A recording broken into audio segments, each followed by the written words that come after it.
G'day and welcome to another episode of Full Bore. It has been so long since I've produced an episode that I lost most of my hair. But what we're working on this week is Crumpy.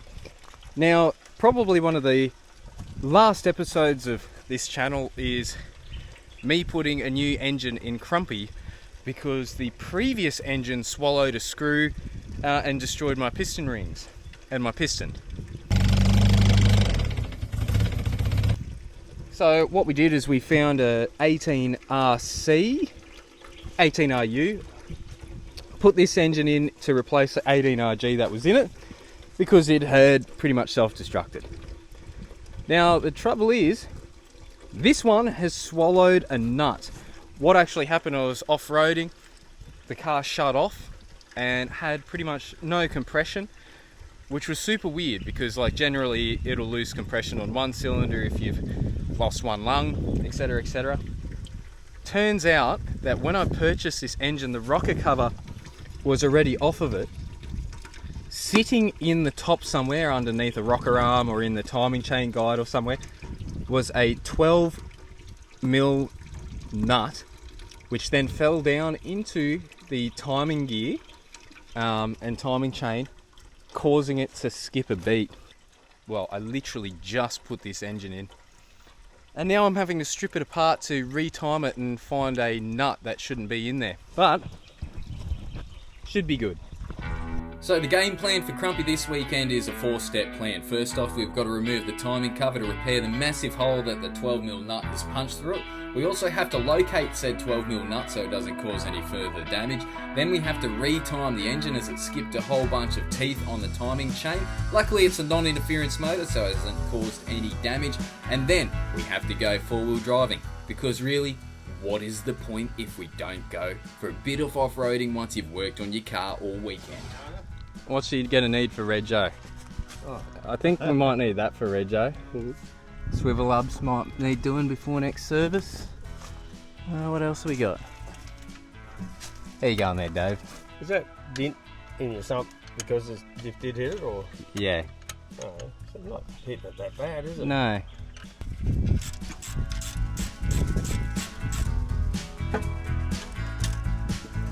This would be interesting because this is full of water now.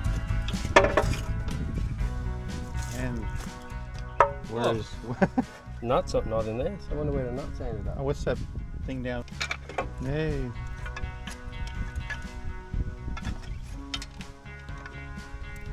Now, You probably have better eyes, so have a good look around. Make sure that nut hasn't formed through one of the holes in behind that gear or something silly.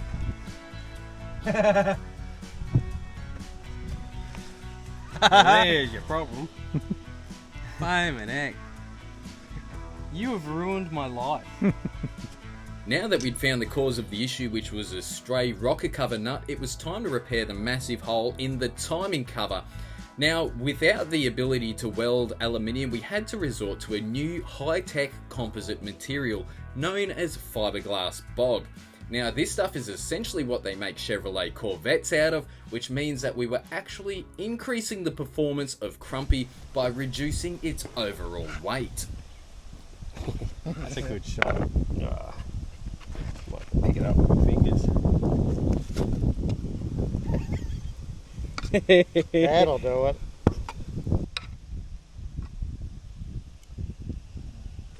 Like we all thought we're going to die any moment because of the tension on everything. Yeah, they're pretty crap, like annoying rear setup. Yeah, you won't need much for this one. No. Shot of the.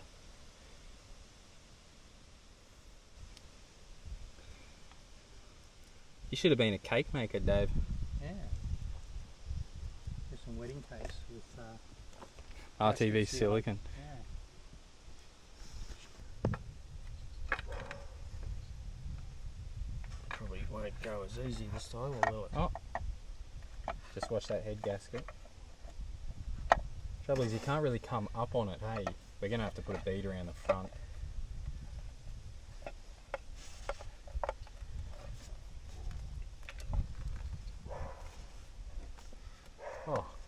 Oh. No, actually, it wasn't so bad. punches a hole through the... Cracks. With the engine having been successfully retimed and with the new high-performance timing cover installed, it was time to see whether or not Crumpy would still run, because we weren't yet sure whether or not that nut had caused any further damage, and, well, what better way to do it than just to start it up. Ready? Yep. Oh well, Sounds alright. Didn't sound like death. didn't explode. Shall we get a shot of the sump the underneath real quick?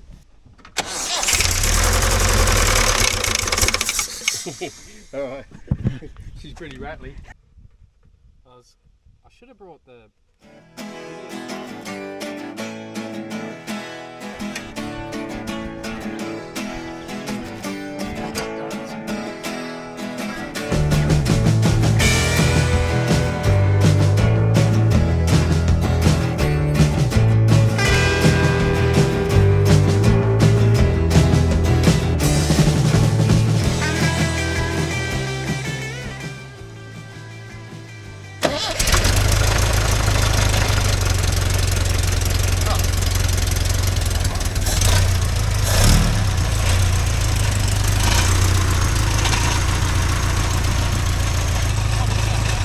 Not many people can have a nut go through their timing chain and the engine still survives.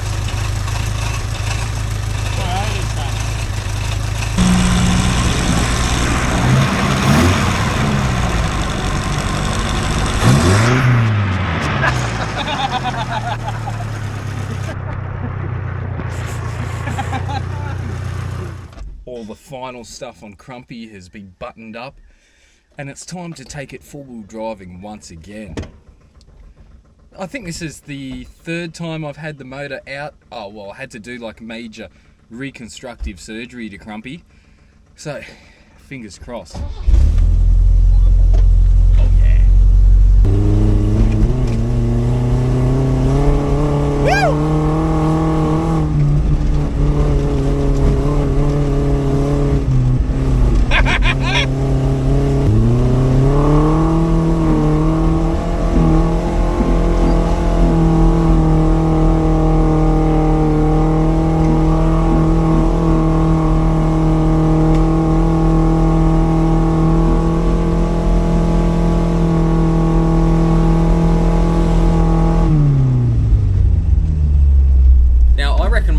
Ways to test drive a vehicle that you've just spent a lot of time and money on is to abuse it until it breaks again, and that way you know exactly where its breaking point is, so next time you know not to go quite that far. Now, the best way to do this is to take Crumpy four-wheel driving on one of the tougher tracks that we've got on the property. Now, this one we haven't actually done in about a year and a half and is severely overgrown, with a few interesting river crossings to traverse before we even get to the start of the track.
In the year and a half in which we haven't driven this track, it had actually become extremely overgrown with a lot of wattle and lantana plants blocking the track and covering it, so much so that we pretty much didn't know where we were going. So going was tough, especially on the vehicles, which are quite frankly not designed to be in these sort of conditions. Luckily I had a big filthy patrol ploughing the way through in front of me.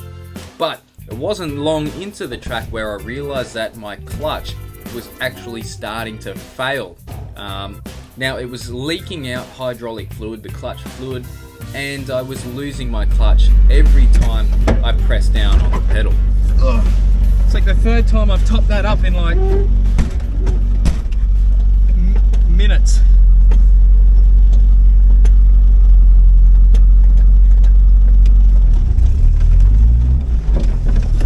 Ooh, that's scary.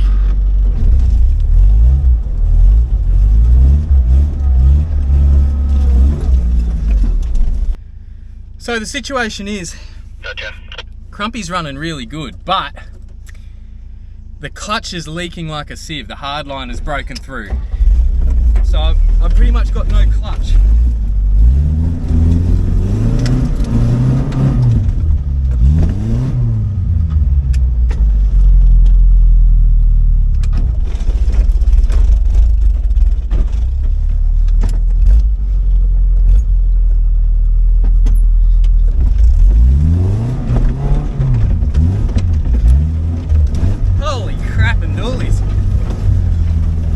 So I've pretty much got to drive this track without touching my clutch at all, which is easier said than done because sometimes you want to stop.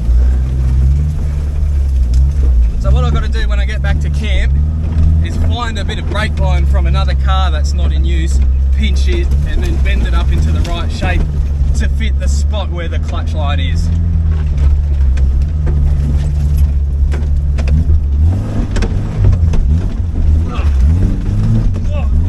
Holy dog! Ow! Oh! My spine! Oh! I think that took about 10 years off my life.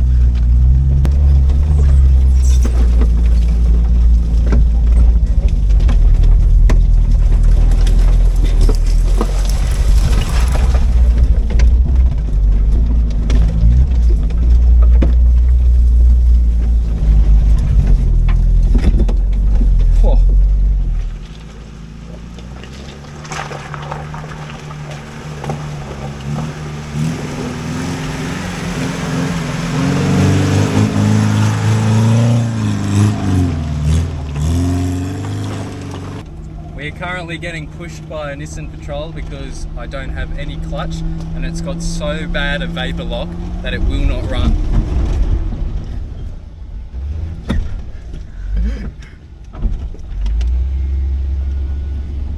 That's sad. That was a sad state of affairs.